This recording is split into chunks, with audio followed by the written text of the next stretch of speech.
বন্ধুর কাছে টিভি বিক্রি করা হয়েছে, টিভি শেষ। মানিজ্যত আছে এখানে, চিটারি ব্যবসারি ব্যবসা করি নাকি আমরা। ভয়াবহ যেটা তারা একটা সন্ত্রাসী একটা আন্ডারগ্রাউন্ডে যেটা করতেছে অনেকেই জানে না, রিকভারি টিম। ওয়ালটনের মধ্যে অনেক আয়না ঘরও আছে, টর্চার সেলও আছে। তারা যা করছে, অট্টালিকা যা করছে, তা আমাদের মতো যে ডিলার যারা আছে সবারকে মাইরে করছে এই অট্টালিকা। পরে ওনারা বললো না, আপনারা মামলা করবো না, মামলা ছাড়া বহুত কিছু করার আছে, অনেক কিছু করা যায়, আপনারা অন্যভাবে সিস্টেম করব। আমি সরকার আমলে তারা আমাদেরকে হুমকি দামকি দিয়েছে, জোর করে আমাদেরকে ব্ল্যাঙ্ক চেক নিচ্ছে। একসাথে থাকতে পারি জেলখানায়, এই দুযুগের থেকে জেলখানা অনেক ভালো। আমি একটা ডিলার, আমাকে আপনি চালানে 18% দিচ্ছেন, তাহলে আমি লাভটা করবো কি? আপনি তো ডিক্লারেশন দিয়ে দিলেন ছাড়ার জন্য। ওয়ালটন, আমাদের পণ্য। আমাদের পণ্য সেজে আমাদের জন্যই অদ্ভুত অভিনব এক প্রতারণার ফাঁদ তৈরি করেছে আমাদের ওয়ালটন। মেড ইন বাংলাদেশ নাম দিয়ে নিম্নমানের চায়না পণ্যকে আমাদের পণ্য বলে প্রতারণাটা চলছে আমাদের সাথেই। আমি ওয়ালটন পণ্য ব্যবহার করতেছি আজ থেকে 7-8 বছর হয়েছে, বাট কিন্তু মাছ মাংস রাখার পর ভালো থাকে না, ঘন ঘন ফ্রিজ নষ্ট হয়, তারপর হচ্ছে গন্ধ হয়ে যায়, আইস কম হয়। ফ্রিজের দিক দিয়ে আমাদের কোম্পানিরও একটা ফ্রিজ আছে, একটু সমস্যা আছে, ফ্রিজের দিক দিয়ে একটু সমস্যা। কথায় আছে সস্তার 3 অবস্থা, কিন্তু ওয়ালটনের মানহীন পণ্যই বিক্রি হচ্ছে অনেক দাম দিয়ে। 890 টাকা, এটা পাইছিল 49,890 টাকা, এটা পাইছিল 49,890 টাকা, 220 টাকা, 70,000 টাকা। ওয়ালটনের কম দামি পণ্য দাম দিয়ে কিনে শুধু যে ভোক্তারাই প্রতারিত হয়েছে তা নয়, ওয়ালটনের প্রতারণার ফাঁদে সর্বস্ব হারিয়ে নিঃস্ব হয়েছে খোদ ওয়ালটনের বিক্রয় প্রতিনিধিরা। মাত্র 30% টাকায় জমির মালিক হয়ে নতুন বাংলাদেশের গড়ে তোলার স্বপ্ন দেখা বাংলা বসতি। এরা সবাই ওয়ালটনের বিক্রয় প্রতিনিধি। এরাই মূলত সারা দেশে ওয়ালটনের পণ্য ভোক্তাদের হাতে তুলে দেয়, অথচ তারাই আজ ওয়ালটনের বিরুদ্ধে ভয়ঙ্কর সব অভিযোগ নিয়ে হাজির হয়েছে বাংলা এডিশনের কাছে। আমি বিগত দিনে যখন প্রথম ব্যবসা শুরু করি 2012 সালে, আমার অন্যান্য ব্যবসা থেকে টাইনা নিয়ে প্রায় 70 লক্ষ টাকা ইনভেস্ট করি। প্রথম পর্যায়ে আমি 50 লক্ষ টাকা দিয়ে কোম্পানি থেকে মাল নিই। আজকে আমার পুঁজি নাই, ব্যাংক লোন, বিভিন্ন জায়গায় ঋণ, হাত লোন, ঋণের অভাব নেই, অথচ কোম্পানিও আমার প্রতি একটা প্রেশার দিতেছে আর বলতেছে যে আপনি যদি এখন মাল না নেন, ব্যবসা না করেন, আপনাকে রিকভারি টিমে দেওয়া হবে, মামলা দেওয়া হবে, তো ব্যবসা চালাই যান। তো এখন আমি ব্যবসা কিভাবে চালাবো? তারা এমপি মন্ত্রী তারা কিনা পকেটে থাকে, তারা এমনও বলছে এই যে আমার ওয়াইফকে বিভিন্নভাবে হয়রানি করছে, এবং এমনও কথা বলছে যেগুলো আসলে পাবলিকে বলা যাবে না।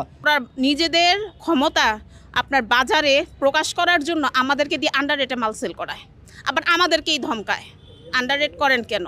আবার আপনার এমদাদ স্যার মুখ দিয়ে যা আসে তাই বলছে। ওনার কাছে গেছিলাম, ওনার মুখ দিয়ে অনবরত মানে কি যে বলছে। স্বরাষ্ট্রমন্ত্রী আসাদুজ্জামান স্বরাষ্ট্রমন্ত্রীর ফোন দিয়ে আমার ধরে নিয়ে আসে, আমার পরিবার সহ, আমার ছোট বাচ্চা আছে, যে বাচ্চাকে নিয়ে আসি, আমার ছোট বাচ্চা যখন নিয়ে আসার পরে আমার ধরে নিয়ে এসে বসে থাকা মামলা দিয়ে আমাদের জেলে পাঠায়। আমরা 3 মাস জেল খেটছি ভাই, আমরা কি বলবো, আমরা কান্নায়, আমরা গোটা পরিবার, আমার মা, আমার বোন, আমার সবাই কান্নার আজানি, সবাই মনে অশান্তি ভোগ করছে। 3টা মাস আমার শোরুম বন্ধ, আমার ব্যবসা বাণিজ্য বন্ধ, সব কিছু বন্ধ ভাই। ও একটা কিস্তিতে টাকা তুলতে গেছে, সেখানে কিস্তির টাকা নিয়ে ঝামেলা হয়েছে, ওকে ইট মেরে ওর মাথা ফেটে ফেলছে। সেটার থেকে ওরা একজনও কেউ খোঁজ নিতে আসেনি যে চোখটা যদি নষ্ট হয়ে যেত আমার হাজব্যান্ডের, বা একটা বড় কোনো সিরিয়াস ক্ষতি হতো, আমি তখন ওকে কোথায় পাইতাম? সবার মাথার উপর ছাদ আছে, আমার মাথার উপর কেউ নাই। আমরা দুজনের, আমার শাশুড়ি আর আমার ছোট মেয়ে আছে। ওয়ালটনের ব্যবসায়িক ফাঁদে পড়ে সব হারিয়ে নিঃস্ব এসব মানুষের চোখের পানি তাদের অসহায়ত্বকেই প্রকাশ করছে। এই অসহায়ত্ব সামাজিক মর্যাদা হারানোর, এই অসহায়ত্ব সহায় সম্বল হারিয়ে পথের ফকির হয়ে যাওয়ার। তারা যা করছে, অট্টালিকা যা করছে, তা আমাদের মতো যে ডিলার যারা আছে সবারকে মাইরে করছে এই অট্টালিকা। এখন সারাদিন যদি আপনি হেঁটেও বেড়ান, সারাদিনে শেষ করতে পারবেন না, এত অট্টালিকা তৈরি করছে তারা শূন্য থেকে তারা আজকে এত বড় অট্টালিকা তৈরি করছে, আর আমাদেরকে পথের ভিখারি বানাইছে।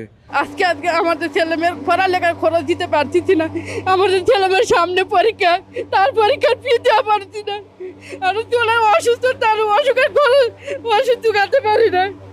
আমাদের মানে খাওয়া দাওয়া পর এমন পরিস্থিতি দাঁড়াইছি যে আমাদের বাইরে যাওয়ার মতো ক্ষমতা নেই।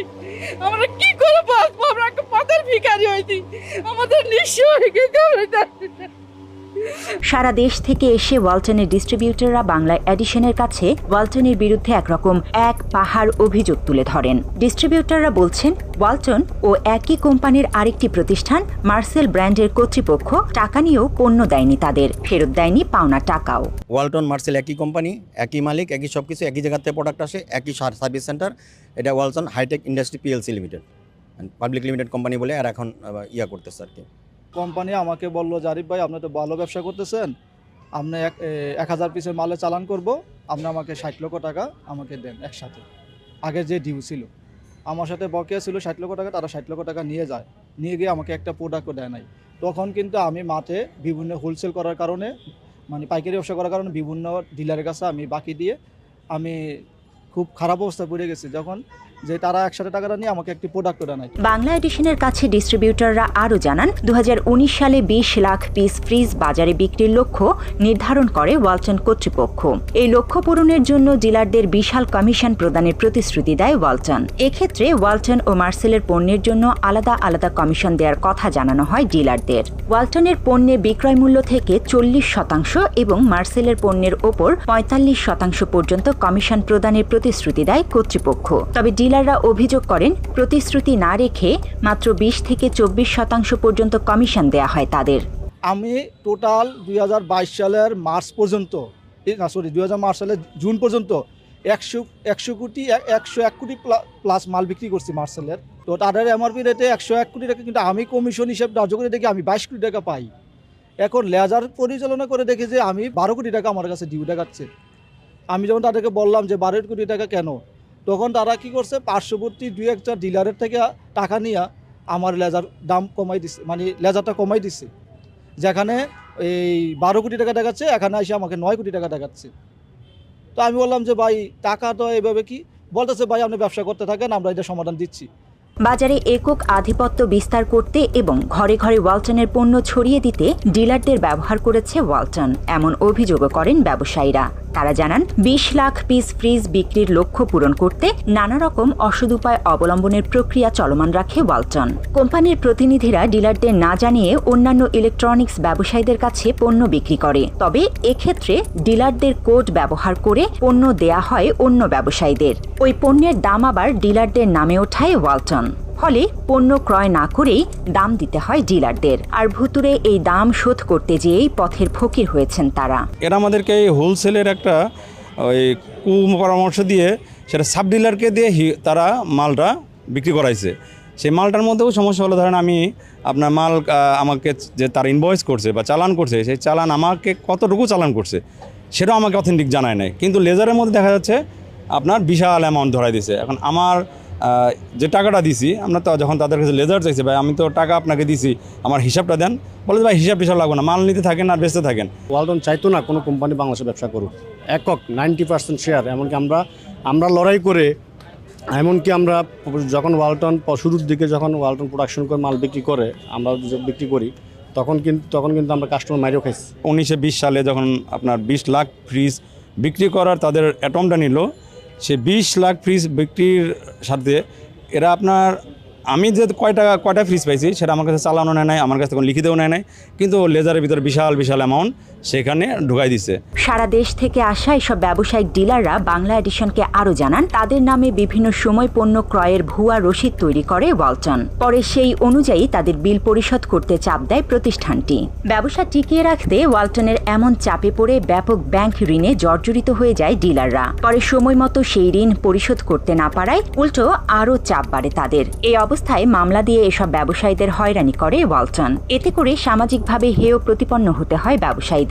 কেউ কারাভোগও করেছেন। অনেকের অভিযোগ ব্রিটিশ ইস্ট ইন্ডিয়া কোম্পানির মতো ব্যবসায়ীদের শুষে নিচ্ছে ওয়ালটন। ইস্ট ইন্ডিয়ার মতো তারা আমাদের দিয়ে বিজনেস করাবে, আমি বিজনেস করে লস খাইছি, আমার ছেলে মেয়েদের বিজনেস করাবে, এটা তাদের একটা প্ল্যান আর কি। আমার কাছে 5 কোটি টাকা পায় বা 6 কোটি টাকা পায়, আমি তো টাকা দেওয়ার সক্ষমতা আমার নাই, তাহলে কি করতে হবে, আমি বিজনেস করে যাব, আমার ছেলে মেয়েরাও বিজনেস করে যাবে। মানে এটা ইস্ট ইন্ডিয়ার মতো একটা থিওরি আর কি। 7 কোটি 64 লক্ষ টাকা আমরা পাই, এই বলে আমরা লিগাল নোটিশ পাঠাই। উইথ 12টা চেকের পাতা ছিল, চেকের পাতা নাম্বার দিয়ে 12টা চেক আমি এই 15 দিনের মধ্যে ফেরত চাই, এই বলে আমি লিগাল নোটিশ দিই। লিগাল নোটিশের পরই তারা আমাদের মামলা করে দিয়ে আমার গোটা পরিবার সহ হেনস্থ করে আমরা 3 মাস জেল কাটছি ভাই। এত কষ্ট এটা কথা বলা যাবে না ভাই। ওনারা বাটপারি চিটারি করবে, আর এগুলো বলতে গেলে আমাদের দোষ, আমাদের নামে মামলা দিবে। এখন আমরাও তো মামলা দিছি কোর্টে, তো আমরাও মামলা দিছি, কোর্ট তো প্রমাণ দেখবে, প্রমাণ নিয়েই তো ঘুরতেছি। ওনারা এগুলো দেখবে না, তো দেখবে কে? আমাদের এই বিষয়গুলো দেখবে কে? মামলা, ব্যবসায়ীদের নানাভাবে জিম্মি করা, এসব করতে অন্যরকম একটা ফাঁদ তৈরি করে ওয়ালটন। ডিলাররা জানান, ওয়ালটন এবং মার্সেল কোম্পানি তাদের কাছ থেকে ব্যাংক চেক এবং ফাঁকা স্ট্যাম্প পেপারে জোর করে বিভিন্ন কৌশলে স্বাক্ষর নেন। ফলে নিরুপায় হয়ে বিভিন্ন সময়ে ওয়ালটনকে বাড়তি টাকা দিতে বাধ্য হয় তারা। মামলা, হুমকি দামকি, প্রশাসন, আমি সরকার আমলে তারা আমাদেরকে হুমকি দামকি দিয়েছে, জোর করে আমাদেরকে ব্ল্যাঙ্ক চেক নিছে। ব্ল্যাঙ্ক চেক স্টাম্প নিত, লিখিত স্টাম্প নিতে হবে, তখন আমরা দিতে বাধ্য হইতাম। তখন তো আমরা বাধ্য হইতাম। এবং পেট আমাদের যে দোকানে পেট আছে, ব্ল্যাঙ্ক পেটের মধ্যে আমাদের সিগনেচার নিয়ে রাখছে। ওয়ালটনের এসব অসঙ্গতি তুলে ধরার পাশাপাশি ব্যবসায়ীরা বাংলা এডিশনকে বলেন, বাংলাদেশি পণ্য বলে প্রচার করলেও ওয়ালটনের বেশিরভাগ যন্ত্রাংশ নিয়ে আসা হয় চীন থেকে। তারা বলে যে আমরা তৈরি করতেছি, কিন্তু আসলে এর ভিতরের খবরটা আমরা হয়তো বলতে পারবো না। এটা ওরা বাইরে থেকে নিয়ে এসে এটাকে সংযোজন বিয়োজন করে জোড়াতালি দিয়ে চালায় দেয়। আমি যতটুকু জানি তারা বেশিরভাগ পণ্য চায়না থেকে নিয়ে আসে, এলইডি বিশেষ করে। আর এলইডিটা বোধহয় ওনারা যেখান থেকে নেয়, স্যামসুই কি আকাই থেকে ওনারা প্রোডাকশন করে নেয়।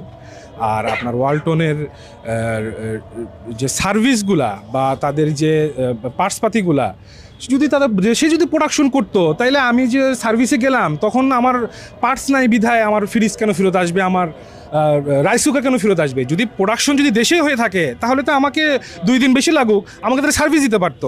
এছাড়া টিভি, ফ্রিজ, কম্পিউটার, বাইক সহ ওয়ালটনের বেশিরভাগ পণ্যের গুণগত মান নিয়েও প্রশ্ন তোলেন ডিলাররা। এক্ষেত্রে ওয়ালটনের পণ্য বিক্রি করে ভোক্তাদের কাছে নানাভাবে অপমান, অপদস্থ হতে হয়েছে বলে অভিযোগ করেন তারা। একটা রাইস কুকার বিক্রি করছি, কতবার যে ওই রাইস কুকার নিয়ে, ওনার অত আর্থিক অবস্থা ভালো না, ওই রাইস কুকারটা ওনার কাছে অনেক দামি। উনি বলতেছে 1 ঘন্টা লাগে ভাত হতে। বন্ধুর কাছে টিভি বিক্রি করা হয়েছে, টিভি শেষ। মানিজ্যত আছে এখানে, চিটারি ব্যবসারি ব্যবসা করি নাকি আমরা? এখনও যেগুলো প্রোডাক্ট, যেমন মোবাইল যদি কেউ বলা হয় যে ওয়ালটনের ফোন ব্যবহার করেন, তারা আগেই বলে যে না ভাই, ওয়ালটনের ফোন কখনো ব্যবহার করা যাবে না, আপনাদের ফোন গরম হয়ে যায়, আপনাদের ফোনে চার্জ থাকে না, আপনাদের অনেক সমস্যা। ইন্টারন্যাশনাল ব্র্যান্ডের একটা ফ্রিজের সিস্টেম হচ্ছে আপনার 25% বা 30% ডিপ থাকবে, 70% নর্মাল থাকবে। তারা করে 50 বা 55% ডিপ করছে, আপনার 45% নর্মাল করছে। এই ক্ষেত্রে প্রোডাক্ট নষ্ট হবে, খাবারে গন্ধ হবে, কিন্তু তারা কিন্তু এটা মানতে রাজি না। দায়ভার দিয়ে দেয় দোকানদারের উপরে, যত ঝামেলার দোকানদার তাদের কোনো কিছু না। ওয়ালটন তাদের পণ্যে বিভিন্ন মেয়াদের ওয়ারেন্টি দেওয়ার কথা বললেও সেটি মানা হয় না কখনোই। সার্ভিসের নামে হয়রানি করা হয় গ্রাহকদের। হোম সার্ভিসের নিয়মের কথা বলা হলেও সেই সেবাও দেয় না ওয়ালটন। একই সঙ্গে নিয়ম না মেনে হুটহাট পণ্যের দাম বাড়িয়ে জিম্মি করা হয় ব্যবসায়ীদের। এত সব অভিযোগও করেন ডিলাররা। সার্ভিসের ক্ষেত্রে গেলে একটা সার্ভিস একবারের জায়গায় 2বার গেলে ওই দিন সার্ভিস করে দিচ্ছি, এটা আপনারা ইচ্ছা করে নষ্ট করছেন। কাস্টমারের দোষ দেয়, আপনার প্রোডাক্ট যে খারাপ সেটা তারা মানতে রাজি না। খারাপ দোকানদার খারাপ কাস্টমার। আর এত বড় কোম্পানির সাথে আমাদের মতন সাধারণ পাবলিক গিয়ে তো কোনো কিছু বলার ক্ষমতা আমাদের নাই। বলা হয় যে বাসায় যে হোম সার্ভিস দেওয়া হবে, কিন্তু সার্ভিস সেন্টারে তারা আগে টাকা নেয় যে আপনার এই সার্ভিস বাবদ এত টাকা, 500 টাকা দেন, জমা দেন, তারপর আপনাকে ফোন দিয়ে বলা হবে যে আপনার জিনিসটা কি লাগবে। এরকম পাবলিকের কাছে গেলে এই জন্য আস্তে আস্তে পাবলিকের আস্থা অনেক কমে গেছে। এদের এমন একটা পলিসি যে মানে অনেক সময় দেখা গেছে পণ্যের দাম কমাই দিছে, বিভিন্ন অফারতে দাম কমাচ্ছে। আমার কয়েকবার দেখা গেছে, একবার 83 এলইডি দিয়ে আগের দিন এলইডি দিছে, পরের দিন 3000 করে দাম কমাই দিছে। তাহলে আমাকে 3 দিন আগে প্রোডাক্ট দিল ধরেন 40,000 টাকা একটা এলইডি দাম, পরের দিন ওরা দাম কমাই দেবো 37,000 টাকা। তার প্রত্যেকটা এলইডি যে 3,000 টাকা আমাকে দাম বেশি গেলো, আমি প্রোডাক্টটা বিক্রি করবো কোথায়? 2022 সালে জানুয়ারি মাসের প্রথম 20 দিনে তারা 18 থেকে 20 বার দাম বাড়াইছে। 18 থেকে 20 বার দাম বাড়াইছে। কি সমস্যা? ডলারের দাম বেড়েছে। তো ডলারের দাম বাড়ছে, তুমি আজকে যে মালটা কিনে নিয়ে আসছিস সেটা তুমি 3 মাস পর প্রোডাকশন করবা, 3 মাস পর দাম বাড়তে পারে। তুমি যে মালটা আমাকে এখন দিচ্ছ সেটা তো তুমি 3 মাস আগে নিয়ে আসো নাই। তো তারা আমাদের মাধ্যমে অনেক বাটপারি করছে, আমরা কিছু বলি নাই, কারণ তারা অনেক বড় কোম্পানি। এত অভিযোগ থাকা সত্ত্বেও আওয়ামী লীগ এবং প্রশাসনের ভয় ভীতি দেখিয়ে ব্যবসায়ীদের নিয়ন্ত্রণ করতেন ওয়ালটন কর্তৃপক্ষ, এমন দাবি করেন ব্যবসায়ীরা। কোনো কিছু বললেই আইনের ভয়, এই করবে সেই করবে, কারণ তারা তো আমার আয়নাগর সহ দেখাই আনছে যে ইয়ে করে রাখলে আপনি কি করবেন। আসলে তো এদের বিরুদ্ধে কোনো কিছু করার আমার ক্ষমতা নাই। একটা কোম্পানি 15 বছর টিনের ব্যবসা থেকে আজকে হাজার হাজার কোটি টাকা মালিক হয়, 15 বছর তাদের এত গ্রোথ এই আওয়ামী লীগের ছত্রছায়া তারা এই গ্রোথগুলো করছে। এছাড়া আলোচনা করার নামে ব্যবসায়ীদের ওয়ালটনের প্রধান কার্যালয় নিয়ে নানাভাবে ভয়ভীতি দেখানো হতো বলেও জানান ডিলাররা। তারা বলেন ওয়ালটনের নিজস্ব টর্চার সেল রয়েছে, আর সেখানে নিয়েই সাবেক প্রশাসনের বিভিন্ন কর্মকর্তাদের দ্বারা নির্যাতন করা হতো তাদের।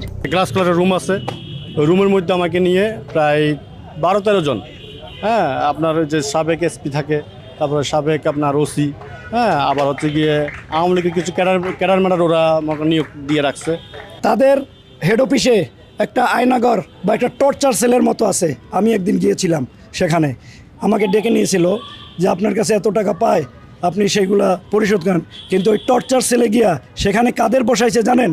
অবসরপ্রাপ্ত ম্যাজিস্ট্রেট, অবসরপ্রাপ্ত এসআই, অবসরপ্রাপ্ত জজ সাহেব, এদেরকে বসানো হয়েছে। কারণ কি, ওই যে তাদের সাথে লিঙ্ক আছে, পরবর্তীতে যারা এখন বর্তমানে দায়িত্বপ্রাপ্ত আছে তাদের সাথে তো তাদের লিঙ্ক আছে। এখানে তারা বসে 8-10 জন, একজন বলে উনি সাবেক ওসি, আরেকজন হলো সাবেক এসপি, এবং তারা 8-10 জন বসে আর আমাদেরকে 1 লাখ টাকা ডাকে আমাদেরকে ব্রেন টর্চার, বিভিন্ন প্রশ্ন, ওখানে প্রশ্ন জর্জরিত করে ব্রেন টর্চার করে আবার আপনার টাকা ঢুকান, আবার নতুন করে টাকা দেয় এবং স্টাম্পের মধ্যে লিখিত নিত। ওরা ওইখানে আমাদের একজন 1-to-1 কথা বলে নিয়ে যায়। নিয়ে যাওয়ার পরে ওদের ওইখানে ওরা 10-12 জন থাকে, বিভিন্ন ধরনের কথা বলে, বিভিন্ন ধরনের হুমকি দেয়। এতে দেখা গেছে আমাদের অনেকেরই মানসিকভাবে, শারীরিকভাবে এবং সম্মানহানি করেছে। ইভেন আমাদের এক ভাই আছে, তাকে তারা গায়েও হাত তুলেছে। অবসরপ্রাপ্ত ওসি, এসপি, আগে নাকি মেজর ছিল, এরাই বিভিন্ন ধরনের অফিসাররা আইসা, মানে আমি একা, তারা যখন এইভাবে গোল করে বসে আমার কথা বলে, বিভিন্ন ভয়ভীতি দেখায়। আমি তো ওই ভয়ভীতির কারণ না, তারপর আমার ভয়ভীতি দেখাইছে, অনেক ভয়ভীতি দেখাইছে, আমার গায়ে হাতও তুলছে। ওয়ালটনের চেয়ারম্যান এবং কর্তৃপক্ষের কাছে বারবার অভিযোগ দেওয়া সত্ত্বেও কোনো প্রতিকার পাননি ব্যবসায়ীরা। এটা তো টোটাল ম্যানেজমেন্টই জড়িত ভাই, কারণ একটা পলিসি করতে গেলে কোম্পানি ঊর্ধ্বতন কর্মকর্তা ছাড়া তো কোনো পলিসি আপনার অবলম্বন করতে পারে না। তাদের তো বিভিন্ন টিম আছে মার্কেট পর্যবেক্ষণ করে, কিন্তু তাদের কাছে যাইলে হয়তো 2-4 জন খারাপ করছে। 2-4 জন যদি খারাপ করে থাকে, দেশে হাজার হাজার ডিলার ক্ষতিগ্রস্ত কিভাবে হইল? 23 সালের ফেব্রুয়ারিতে এসে আমি বন্ধ করে দিই, ভাই আমি আপনাদের হিসাব অনেক গরমিল পাইতেছি, আমি আর সেল করবো না। তখন তারা আমারে ডেকে নিয়ে গেল তাদের রিকভারি টিম হলো মালিক পক্ষের চাস্তো ভাই, সম্ভবত জাহিদ ওনার নাম, ফুয়াদ, আরও কয়েকজন মার্কেটিংয়ের কয়েকজন, 7-8 জন মিলে আমার এমনভাবে প্রশ্ন করলো, আমি যেমন মানুষটা আমি অমানুষ, যা থা ভাষা, খারাপ ভাষা, বাজে আচরণ, যা করার তাদের তাই তারা করছে। এই অবস্থায় বিচার না পেয়ে সম্প্রতি ওয়ালটনের বিরুদ্ধে প্রেস ক্লাবের সামনে মানববন্ধন করেছে ভুক্তভোগী ব্যবসায়ীরা। তবে স্বতঃস্ফূর্তভাবে বিচার চাওয়ারও উপায় নেই নিরুপায় ক্ষতিগ্রস্ত ডিলারদের। ওয়ালটনের বিরুদ্ধে কোনো আন্দোলন করলে ভুক্তভোগীদের বিভিন্ন মাধ্যমে হুমকি দেয়া হয়। তখন কি কোম্পানির আরো ভালো হবে? কোম্পানির ডিসিশন নিলে আমি কি বলতে পারি? এটা কিন্তু রোল কয় নাই, আমি সরাসরি ম্যানেজমেন্টের বলে তো আমি আপনার যেটা অ্যাডভাইস করবো যে আপনি থানায় একটু যোগাযোগ রাখবেন, মানে আপনার যে থানায় যে ওখানে কোনো ওয়ারেন্ট আসে কিনা, আপনি লোক লাগে রাখবেন থানার মধ্যে। 2008 সালে বাণিজ্যিক কার্যক্রম শুরু হবার পর থেকে গেল 15 বছর ধরে ব্যবসার নামে চলছে ওয়ালটনের এই মহা প্রতারণা। তারপরেও তাদেরকে কিছুই বলা যায়নি, কারণ আওয়ামী লীগের রাজনৈতিক ক্ষমতা কাজে লাগিয়ে ডিলারদের উপর চালিয়েছে স্টিম রোলার। গণমাধ্যমের সামনেও নিজেদের করুণ গল্প শোনানো যায়নি, তাদের মুখ বিজ্ঞাপনের টাকায় বন্ধ ছিল। আজকে আমরা যারা পথে বসেছি বা নিঃস্ব হয়েছি, তার মূল কারণ আওয়ামী লীগ সরকারের মাধ্যমেই করেছে। আমরা যদি কখনো কোনো অভিযোগ করতাম, তখন তারা আওয়ামী লীগের ভয় দেখাতো বা বিভিন্ন রকমের হুমকি দিত। কোথাও কোনো বিচার না পেয়ে অন্তর্বর্তী সরকারের প্রতি ঘটনার সুষ্ঠু তদন্তের অনুরোধ জানিয়েছেন ওয়ালটনের ডিলাররা। একই সঙ্গে প্রকৃত অপরাধীদের খুঁজে বের করে আইনের আওতায় নিয়ে আসার দাবি তাদের। এছাড়া ওয়ালটনের থেকে পাওনা টাকা ফেরতের ব্যবস্থা না হলে আত্মহত্যা ছাড়া উপায় নেই বলেও আর্তনাদ করেন ব্যবসায়ীরা। আমি আর সুষ্ঠু বিচার চাই। আমি যদি এই সুষ্ঠু বিচার না পাই, আমার আত্মহত্যা করতে পারতাম। আমি ফ্যাক্টরির সামনে আত্মহত্যা করবো, আমি সোজা হিসাব ভাই বলে দিলাম। অনুরোধ করে বলবো মাননীয় সরকারকে অন্তত আমাদের ন্যায্য দাবি চাই, অন্য কিছু আমরা চাই না। আমাদের সুব্যবস্থা করে দেয় আমাদের মাননীয় সরকার। আমাদের পাওনাটা বুঝাই দিলে হইব। আমগো হ্যাগো কাছে কোনো পাওনা নাই গা, কিন্তু আমরা যা পামো আমগো ডকুমেন্ট অনুযায়ী প্রমাণ অনুযায়ী আমগোটা আমার বুঝাই দিলে হইব। এটা একটা বিচারের আওতায় নিয়ে আসা এবং আমাদের যারা ডিস্ট্রিবিউটর আসি, যারা ডিলাররা আসি, তাদের একটা দাবি যে আমাদেরকে অবশ্যই ওয়ালটনের পুনর্বাসন করা এবং আমাদের ক্ষতিপূরণ করে দিয়ে দেন। আমরা ন্যায্য অধিকার আমাদের চাই, আমরা আমাদের সম্মানটুকু আমরা ফিরে চাই। আমরা যেন আমাদের সন্তানদেরকে নিয়ে যেন দুটা খায়ে যেন আমরা বাঁচতে পারি, আমাদের সেই সুযোগটা করে দিতে হবে। যে পার্সেন্টেজ তারা দেওয়ার কথা ছিল ওগুলো অ্যাডজাস্ট করে দিলে কোম্পানি থেকে প্রত্যেকটা ডিলারই কোনো না কোনো অ্যামাউন্টের টাকা পাবেই। আমি এটা সুষ্ঠু তদন্ত চাই।